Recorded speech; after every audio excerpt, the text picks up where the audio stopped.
네, 앞서서 저희가 오프닝에도 말씀을 드렸는데 오는 일요일 21일에는 일본의 참의원 선거가 치러지게 됩니다. 이 아베노믹스를 이끌고 있는 자민당의 승리가 좀 확실시 되고 있다라는 전망이 지금부터 나오고 있는데요.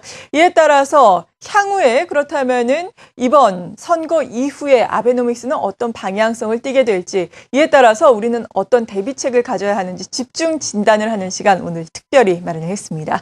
오늘 이 시간은 한국금융연구원의 박종규 선임연구위원 모시고 도움 말씀 들어보겠습니다. 안녕하세요. 네, 안녕하세요. 네, 먼저 아베노믹스의 영향에 대해서 좀 여쭤보겠는데 사실 초반에는 부작용에 대한 우려감으로 인해서 일본 증시도 출렁이다가 최근에 나온 경제 지표를 보면은 그래도 좀 효과가 있다라는 평가가 나오고 있지 않습니까? 네. 먼저 그 효과에 대해서 정리부터 해주시죠. 네, 그 아베노믹스가 처음 그 출발을 하면서부터 이제 그 금융시장을 중심으로 뚜렷한 그 성과가 나왔었죠. 네. 주가가 대폭 오른다든지 엔화 환율이 대폭 절하한다든지 그랬습니다. 그런 와중에 아까 말씀하셨습니다마는 그 이게 과연 실물로 이어질 거냐 이런 그 생각이 많았습니다마는 결과적으로 보니까 실물도 이제 움직이기 시작했다. 네. 이런 평가가 나오고 있습니다. 근데 이게 어떻게 가능했냐면은 주가 같은 경우에는 1년 전에 비해서 70%가 지금 올라 있는 상태입니다.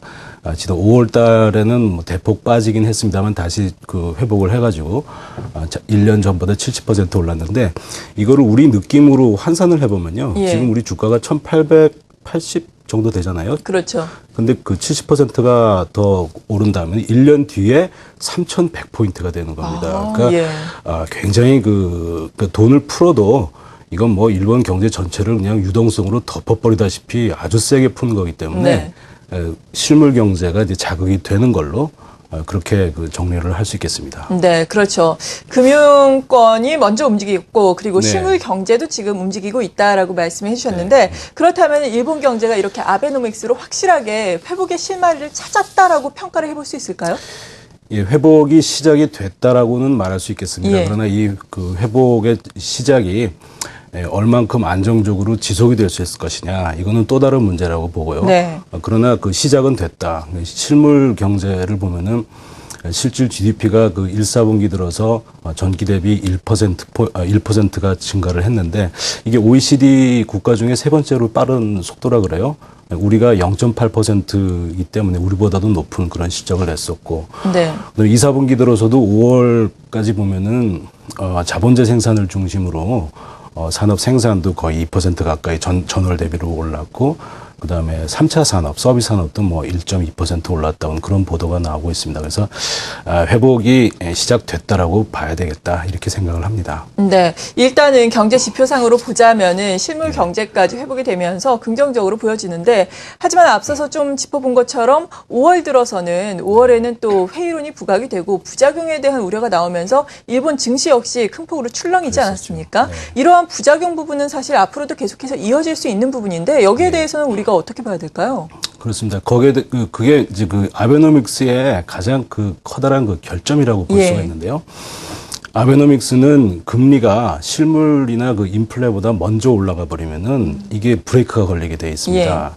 그게 왜냐하면은 아시다시피 이제 그 재정 적자가 굉장히 크고 국가 채무가 GDP의 그 240%나 되기 때문에 사실상 일본은 재정이 위기 상황입니다. 그런 상황이기 때문에 금리가 조금이라도 오르면은 그 어마어마한 국채에 대한 그 이자 부담이 늘어날 수밖에 없기 때문에 재정이 자꾸 나빠지는 그런 악순환에 빠지게 되는 그런 구조거든요. 네. 그래서 금리가 먼저 올라가면은 그 경제가 브레이크가 걸린다. 그래서 악셀레터를 밟아서 실물 경제가 회복이 되고 순조롭게 되는가 싶으면은 이게 또 브레이크가 걸려가지고 네. 잘 될 수가 없는 그런 상황입니다. 예. 그래서 그런데 이제 그게 왜 그 일본의 그 아베노믹스에 대해서 이렇게 그 지난 5월에도 물론 그랬습니다만 앞으로도 이것이 계속 그 일본 경제를 이제 발목을 잡을 거라고 보냐면은 지금 재정이 너무나 나쁘기 때문에 이 재정이라는 것이 그 경제의 가장 중요한 그 펀더멘털 중에 하나거든요. 근데 재정이 나쁘기 때문에 이것을 건전화하는 것이 그 올바른 방향인데 아베노믹스의 그 지금까지의 그 발표된 걸 보면은 경기 부양을 위해서 재정을 더 악화시키겠다 이렇게 나가고 있어요. 경기 회복을 위해서 네. 금년도 재정 적자를 GDP 대비 11.5%까지 가져가겠다. 그렇죠. 근데 이게 그 일본의 그 재정 상황을 우리 가정 경제 비율을 해보면 네.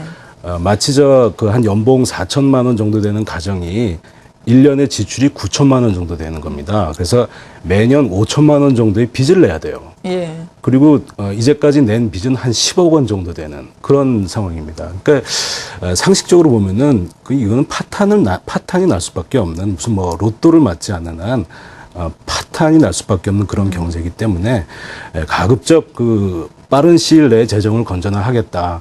그런 중장기적인 계획이라도 확실하게 발표를 하는 것이 그 당연한 순서일 것 같은데 선거를 의식해서인지 뭐 그런 얘기는 쏙 빼고 그냥 돈 풀고 듣기 좋은 얘기만 하고 이렇게 나가는 걸 보면서 네. 저거 불안한 거 아니냐 이런 생각을 하게 되는 거죠. 그래서 지금 아베 지금 그 이번 일요일 날에 그 선거에서 승리를 한다고 해도 그 다음에 이제 이 재정 문제에 대해서 어떻게 대응을 하느냐 여기에 따라서 상당히 그 많은 것이 결정이 되는 그런 상황이다 이렇게 말씀드릴 수 있겠습니다. 그렇기 때문에 앞서서 이것이 안정적으로 이어지느냐 예. 문제는 별개의 문제다라고 그렇습니다. 말씀하신 거네요. 예. 그리고 앞서서 금리가 인상이 되면은 재정 적자가 더욱더 큰 폭으로 늘어나기 때문에 이것이 큰 문제다라고 말씀해 주셨는데 이 금리 부분에 대해서도 조금 더 쉽게 설명을 해 주시죠. 이게 아베노믹스 처음 이제 희망하는 거가 뭐냐면은 돈을 많이 풀어서 실물 경제가 그 성장을 해서 그다음에 인플레이션이 일어나서 그래서 이제 금리가 오른다. 네. 이런 것 같았어요. 근데 금리라는 것이 이 금융시장에서 결정되는 게 아니겠습니까? 근데 금융시장이라는 것이 본질적으로 그 미래에 대한 기대에 의해서 네. 즉각 움직이는 거거든요. 그래서 지난 5월달 현상을 보면은 그 실물 경제가 올라가고 인플레가 생기기도 전에 벌써 2%의 그 인플레를 만들겠다 이렇게 하니까 그거를 그냥 반영을 해가지고 금리가 덜컥 올라가 버린 거예요. 네. 그러니까 이렇게 금리가 올라가면은 일본 경제가 실패의 길로 가는데 이런 생각으로 주가가 확 빠진 거죠. 그러니까 그러한 것이 그 금융시장의 그 채권 시장의 그 속성을 잘 이해를 하지 못하고 그냥 그 세 가지 화살이라고 그냥 이거 이렇게만 하면 될 것이다. 예. 이런 식으로 나갔던 것이 그 중요한 그 결점이 아닌가. 결국에는 일본 경제 그 펀더멘탈하고 맞지 않는 그런 세 가지 그런 대책을 내세웠던 것이 실패의 그 요인을 안고 가는 그런 그 상황이 된 거죠. 네, 어떻게 보면 이러한 함정 말씀하신 것처럼 아주 큰 실패를 불러일으킬 수 있을 만한 악재성 요인이 있음에도 불구하고 지금 참의원 선거 같은 경우에는 자민령이 압승을 할 것이다라는 지금 분석이 나오고 있지 않습니까? 그렇게 된다면은 이러한 뭐 실패의 요인을 안고 가는 아베노믹스 더욱더 강화될 수 있지 않을까라고 우리가 생각해 볼 수 있겠는데요. 예, 그렇습니다. 이게 지금 뭐 아베 씨가 사실은 일본 경제의 장래를 위해서는 제 개인적인 생각입니다만은 아베 내각이 그 패배를 해야지 옳다. 예. 그리고 아베노믹스 말고 좀 더 일본 경제 펀더멘탈과 맞는 그런 일본 국민에게 실상을 알리고 우리 이렇게 가야 됩니다. 우리 그 세금을 올려야 되고 네. 지출을 줄여야 됩니다. 이렇게 말을 할 수 있는 그런 그 정책을 가진 그런 세력이 집권을 해야지 좋다고 보는데 네. 그 아베 그 내각을 대처할 만한 그런 그 대안 세력이 없다 그래요. 그렇죠. 그래가지고 그 승리가 이제 점쳐지는데 어쨌건 압승을 하게 되면은 그거야 뭐 기본적으로 그 일본 국민들이 자기네들 운명을 정하는 거니까 뭐 뭐라고 말할 수가 없는 건데 선거에서 승리를 하게 되면은 아베노믹스를 갖다가 유권자들이 인정을 하는 거니까 아베 정권의 입장에서 보면은 자기 정책에 대한 어떤 정치적인 자산을 확보하게 되는 것이다. 그래서 승리 이후에는 모든 발언이라든지 또 무슨 뭐 여러 가지 행보가 선거 이전보다 더욱 그 거침없이 그렇게 가게 되지 않겠나 이렇게 생각이 들어요. 그래서 네. 아베노믹스 이제까지 한 거가 계속 될 뿐더러 좀 더 강화되는 그런 모습으로 가지 않겠나 이렇게 생각을 합니다. 네. 그렇다면은 이 아베노믹스 이후에 또 일본의 니케이 지수가 많이 올랐고 또 엔화도 상당히 약세를 보이지 않았습니까? 네. 엔화의 약세, 지금도 또 100엔대로 다시금 올라와 있는 상황인데 더욱더 급속하게 진행이 된다면 어느 정도까지 진행될 것으로 예상을 하시는지 궁금하고요. 이에 따라서 우리 수출주들 많은 영향을 또 받을 텐데 여기에 대한 영향까지 함께 말씀을 좀 해주시죠. 예, 지금 아베 내각이 출발하기 직전에는 한 76엔대 정도까지였었는데요. 이것이 그 6개월 만에 25%가 올라서 아까 말씀드렸듯이 사상 가장 빠른 속도로 지금 절하가 되고 있는데 100엔 지금 현재 100엔 수준입니다만은 뭐 110엔까지 얘기하는 사람이 이제 나오기 시작했고 이제 그렇습니다만은 보다 그 옛날로 거슬러 올라가가지고 네. 엔화가 어떻게 움직였냐를 보면요.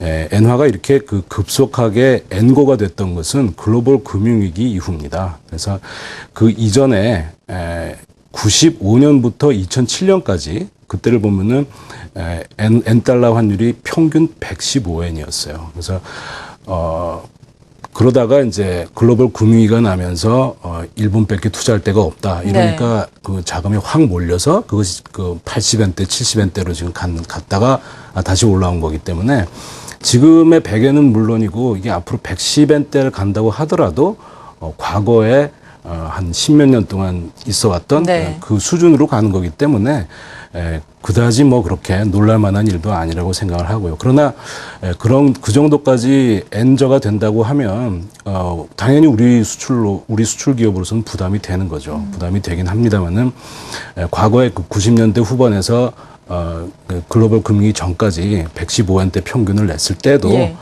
수출을 뭐 나름대로 잘해왔었고요. 그래서 이렇게 그렇게 간다고 하더라도 우리가 무슨 정책 기조를 바꿔가면서까지 그 우리 환율을 거기에 대응하기 위해서 이렇게 조정을 하는 그렇게 할 필요는 없지 않나 이렇게 생각을 합니다. 네, 저희가 사실 이 시간에 많은 분들을 모시고 말씀을 들어보는데 아베노믹스와 관련해서 제가 좀 인상이 깊었던 게 아베노믹스의 성공 여부에 대해서 좀 여쭤보니까 우리나라의 입장으로서는 아베노믹스가 절반의 성공, 절반의 실패를 하는 것이 좋겠다라고 말씀을 하신 것이 제가 기억에 남거든요. 다른 분께서.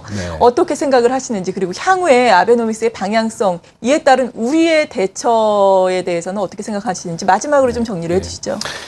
글쎄요. 절반의 성공과 절반의 실패. 그것이 뭐 가장 우리가 크게 뭐 우리 스스로를 조정할 필요가 없으니까 부담이 되지 않는 그런 그림이다라는 거에는 제가 동의를 하는데, 뭐 저도 그런 생각을 합니다.